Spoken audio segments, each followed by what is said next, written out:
Hello दोस्तों, good morning. स्वागत है एक बार फिर से आप सभी का एमजेटी एजुकेशन में। आज है 24 नवंबर। आज की वीडियो में हम लोग बात करेंगे 24 नवंबर 2022 के मोस्ट इंपोर्टेंट करंट अफेयर के क्वेश्चंस के बारे में। तो सबसे पहले कल का क्विकली रिवीजन कर लीजिए। अभी कल दोस्तों मैंने बताया था कि भारत और ओमान के बीच में 13वां द्विपक्षीय नौसैनिक अभ्यास नसीम अल बहर शुरू हुआ है। वैसे जायर अल बहर होता है भारत और कतर के बीच में, ये भी आप याद रखिएगा। आरबीआई ने एचडीएफसी और केनरा बैंक को रूस के साथ रुपया व्यापार करने के लिए मंजूरी दे दी है। अब ये लोग वोस्त्रो अकाउंट खोल सकते हैं। वोस्त्रो अकाउंट और नोस्त्रो अकाउंट क्या होता है, इसको जानने के लिए कल की वीडियो देखें। कासिम जोमार्ट टोकायो ये कजाकिस्तान के दूसरी बार प्रेसिडेंट बन गए हैं। और विजय हजारे टूर्नामेंट में अभी हाल ही में एक नया रिकॉर्ड सेट हुआ है। एन जगदीशन जो कि एक खिलाड़ी हैं दोस्तों, इन्होंने 5 शतक लगाया है और एक वर्ल्ड रिकॉर्ड बना दिया है लगातार 5 शतक बनाने का। Abu Dhabi grand prix formula 1 race जीत लिया है मैक्स वर्स्टेपन ने। ये साल का आखिरी ग्रैंड प्रिक्स होता है। मैक्स वर्स्टेपन इस सीजन में 15 रेस जीत चुके हैं। और अभी हाल ही में दानिश मंजूर भट्ट जो कि जम्मू कश्मीर के मूल रूप से रहने वाले पत्रकार हैं, कोविड-19 के राहत प्रयासों के लिए इनको जयपुर फूड यूएसए पुरस्कार से सम्मानित किया गया है। अनुराग सिंह ठाकुर जी जो कि केंद्रीय मंत्री हैं, इन्होंने 53 आवर्स चैलेंज अभियान शुरू किया है। राजस्थान में भारतीय सेना के दक्षिणी कमान के द्वारा शत्रुनाश अभ्यास आयोजित किया गया। और वहीं कर्नाटक में भारत के सबसे अधिक स्थापित ग्रिड इंटरेक्टिव अक्षय ऊर्जा क्षमता में ये टॉप पर रहा है। कर्नाटक सेकंड पर रहा है दोस्तों तमिलनाडु, और थर्ड पर रहा है गुजरात। और वहीं सेबेस्टियन वेट्टल फार्मूला 1 के रेसिंग खिलाड़ी हैं और इन्होंने संन्यास की घोषणा कर दी है। ये टॉप 10 क्वेश्चन थे कल की वीडियो से जिनका आपने किया क्विकली रिवीजन। अब आज का करंट अफेयर हम लोग पढ़ेंगे। आज का पहला क्वेश्चन मोस्ट इंपोर्टेंट है। भारत को उर्वरक का शीर्ष आपूर्तिकर्ता देश कौन बना?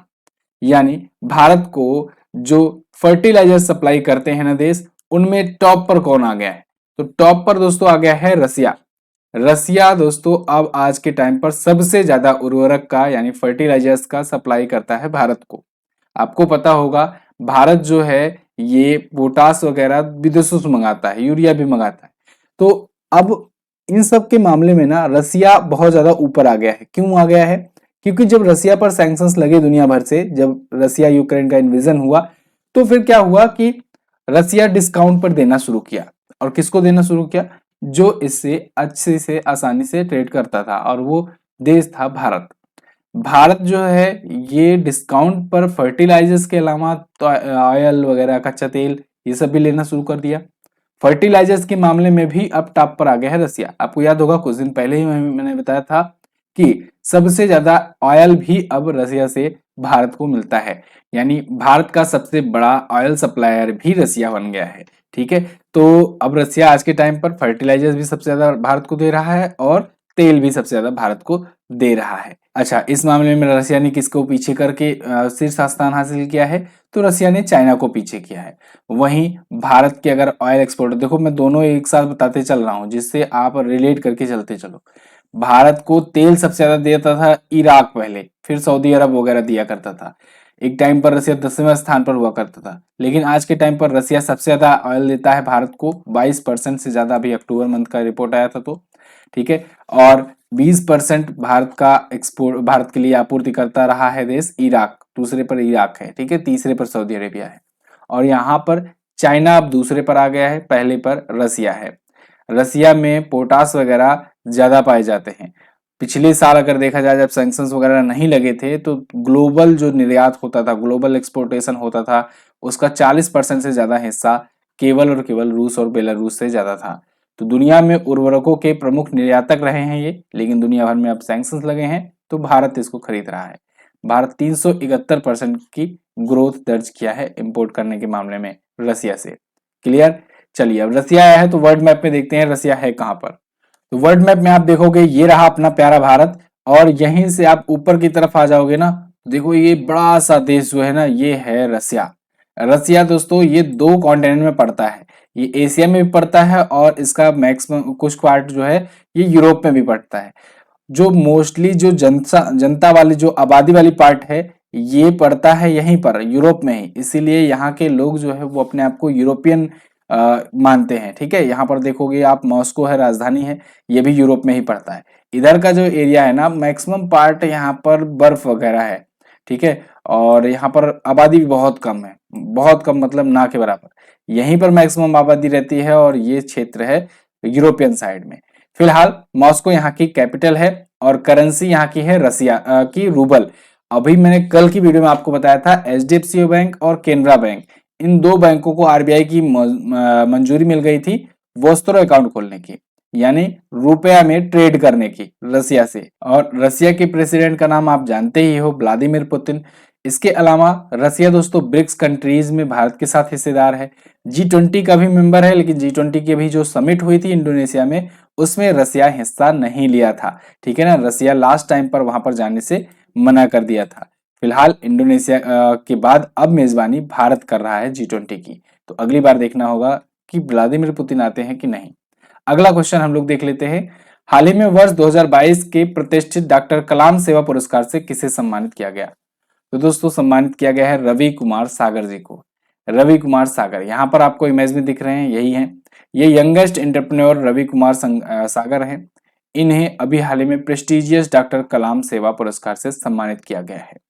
ये आरके इन्नो समूह के सबसे कम उम्र के फाउंडर और सीईओ में से एक है। इनको समाज के प्रति इनकी लगातार सेवा के लिए सम्मानित किया गया है और भारत के सबसे युवा उद्यमियों में से ये एक है। तो ये हर साल वंदे भारत फाउंडेशन के द्वारा दिया जाता है डॉक्टर एपीजे अब्दुल कलाम जी की जयंती के अवसर पर। अच्छा, इनकी जयंती कब होती है? 15 अक्टूबर को।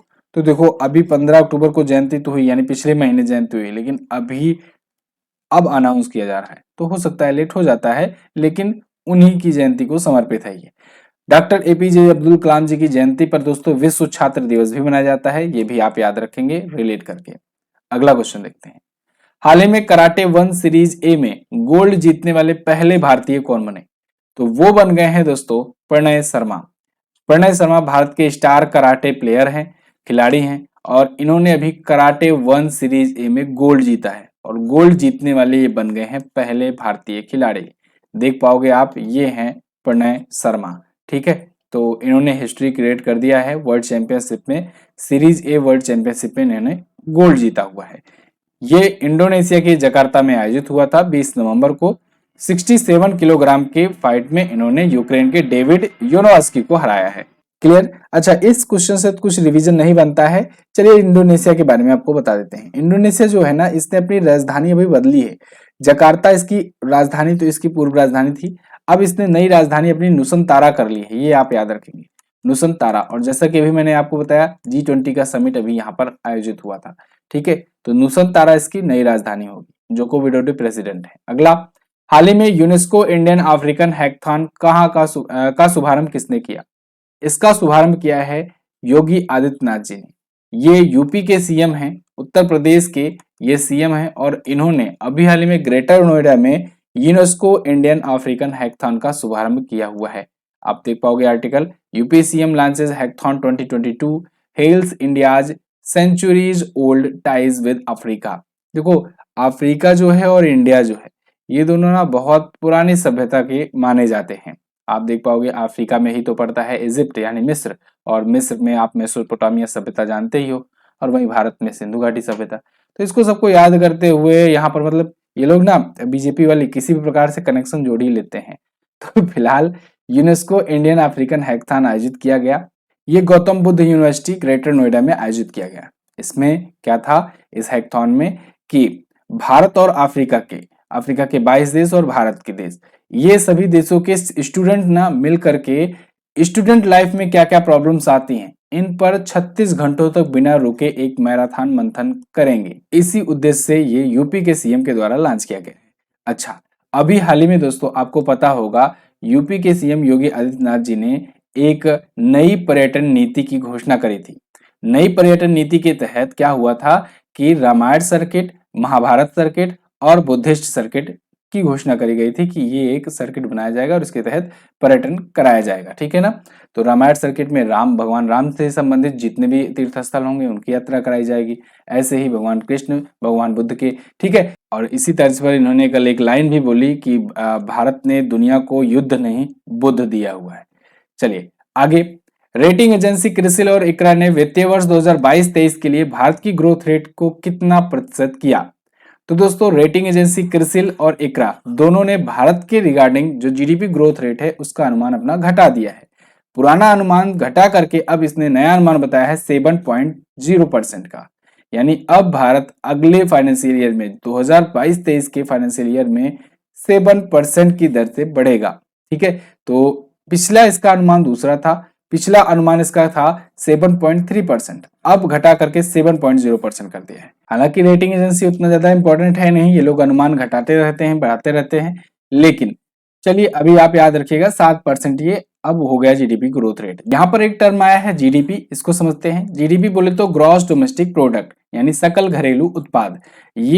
ये वो प्रोडक्ट है, समझ लो, कि जब किसी एक वित्तीय वर्ष में किसी एक फाइनेंशियल ईयर में जितनी भी वित्तीय सेवाओं का और उत्पादों का उत्पादन होता है उन सब के योग को कहते हैं जीडीपी।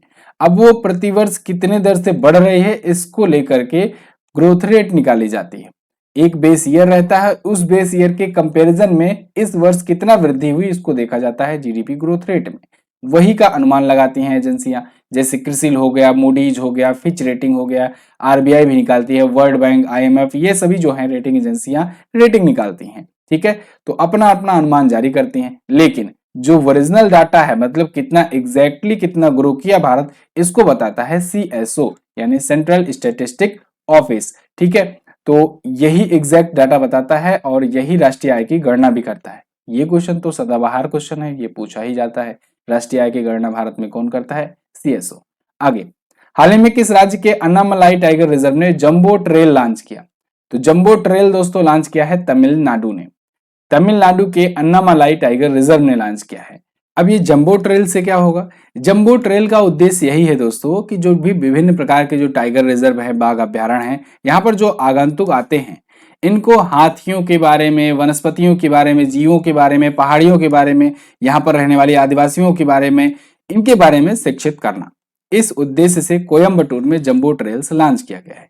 क्लियर है बिल्कुल? अच्छा, तमिलनाडु ने, मैंने आपको पिछली बार भी बताया कि तमिलनाडु आजकल वन्य जीव अभ्यारण्य, अपने टाइगर रिजर्व या फिर जीवों जंतुओं पर बहुत ज्यादा फोकस्ड है और इसको लेकर के इसने कई सारी घोषणाएं करी हुई हैं। जैसे अभी इसने भारत का पहला डुगोंग संरक्षण अभ्यारण्य घोषित किया। इसके अलावा इसने अभी सिलेंडर लोरिस अभ्यारण्य भी भारत का पहला घोषित किया। इसके अलावा इसने अभी भारत का पहला हाथी मृत्यु ऑडिट ढांचा भी पेश किया, यानी हाथियों की मृत्यु कैसे होती है, कितने लोग, कितनी हुई है, इसका पूरा ऑडिट होगा। ठीक है, ये किया। जंबो ट्रेल्स अभी देखो ये लॉन्च कर दिया है। वैसे तमिलनाडु ने दोस्तों अभी मुख्यमंत्री नाश्ता योजना भी शुरू किया था छोटे बच्चों के लिए।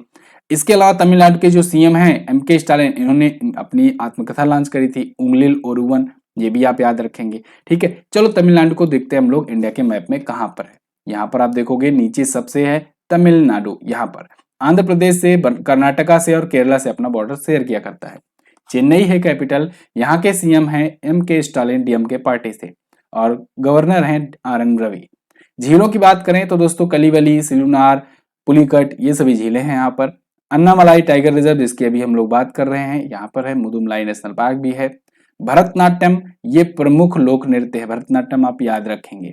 इसके अलावा यहाँ का जिलों की संख्या 38 है, विधानसभा में 34, लोकसभा में 39, राज्यसभा में 18 सीटें जाती हैं यहाँ से। नीलगिरी तहर ये राजकीय पशु है।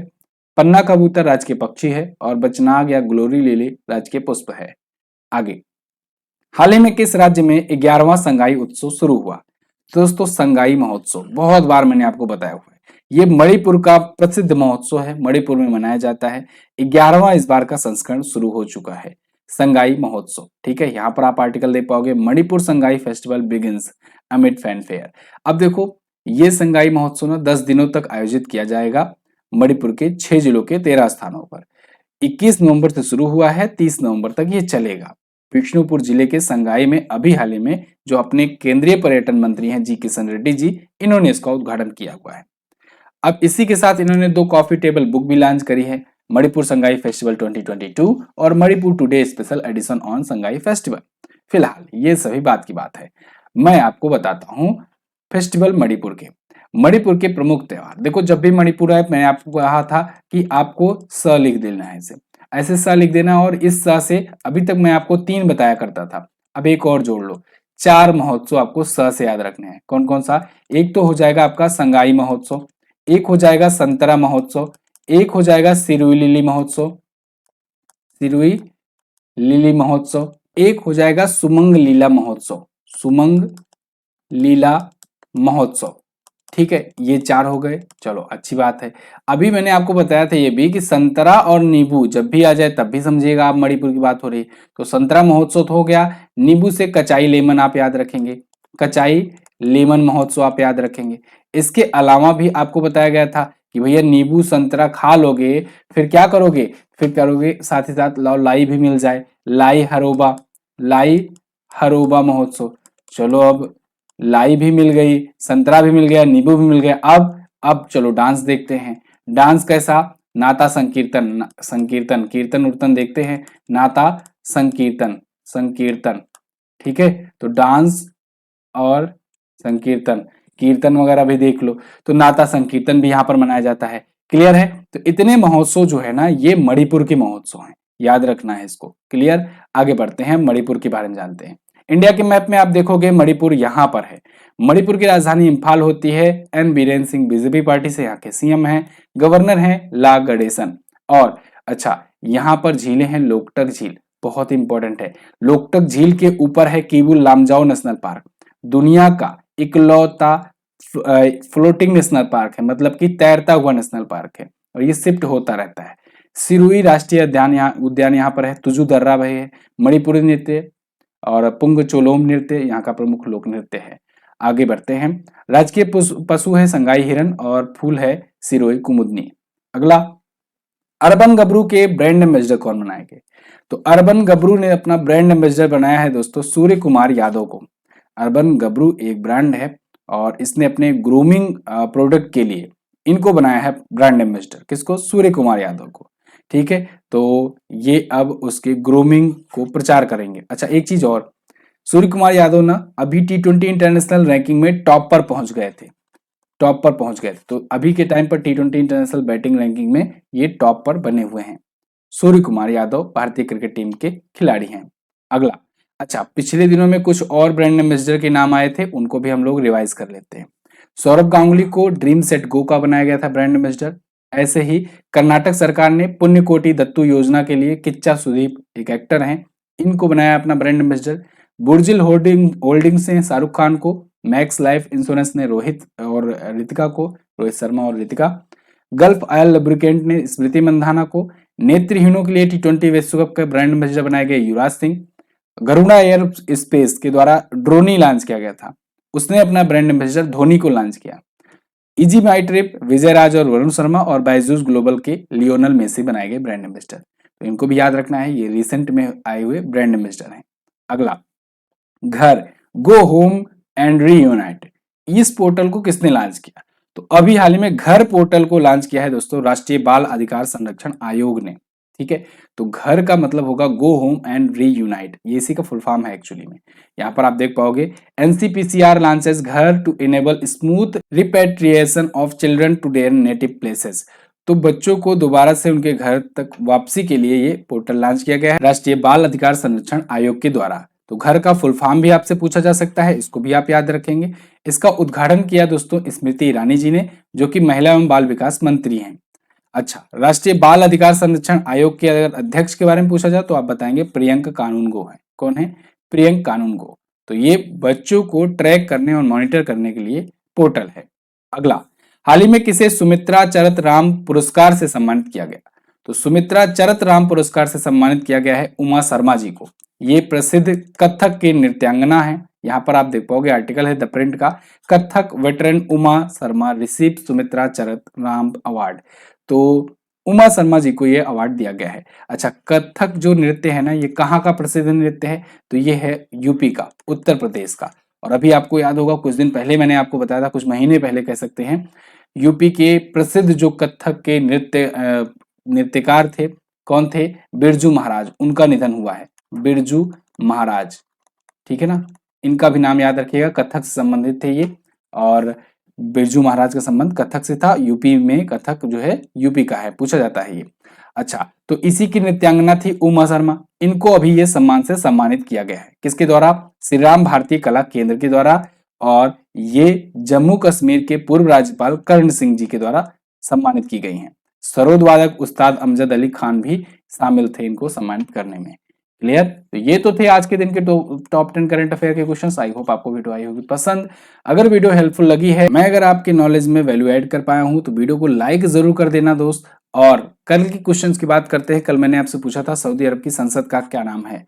तो सऊदी अरब के बारे में जब भी आए तो तुरंत बोलिएगा रियाद रियाल मजलिस अल शूरा। क्या बोलेंगे? रियाद रियाल मजलिस अल शूरा। रियाद है यहाँ की राजधानी, रियाल है यहाँ की करेंसी और मजलिस अल शूरा है यहाँ की संसद का नाम। असगर वजाहत ये किस नाटक के लिए व्यास पुरस्कार पाए थे? महाबली नाटक के लिए। आज आपको क्या बताना है? आज आपके लिए क्वेश्चन है उदार शक्ति सैन्य अभ्यास भारत और किस देश के बीच होता है। इसके अलावा नौस्तर अकाउंट क्या होता है। दोनों के बारे में आपको जो पता हो डिटेल में आप बता सकते हैं। इसकी क्विज और पीडीएफ आपको एमजेटी ऐप पर मिलेगी, तो आप वहां जाकर बिल्कुल फ्री में प्राप्त कर सकते हैं। डेली का डेली फ्री पीडीएफ और फ्री क्विज आप जरूर इस्तेमाल किया कीजिए। चलिए बहुत बहुत धन्यवाद वीडियो को यहाँ तक देखने के लिए। मिलेंगे अगली वीडियो में, तब तक के लिए नमस्कार, जय हिंद, वंदे मातरम।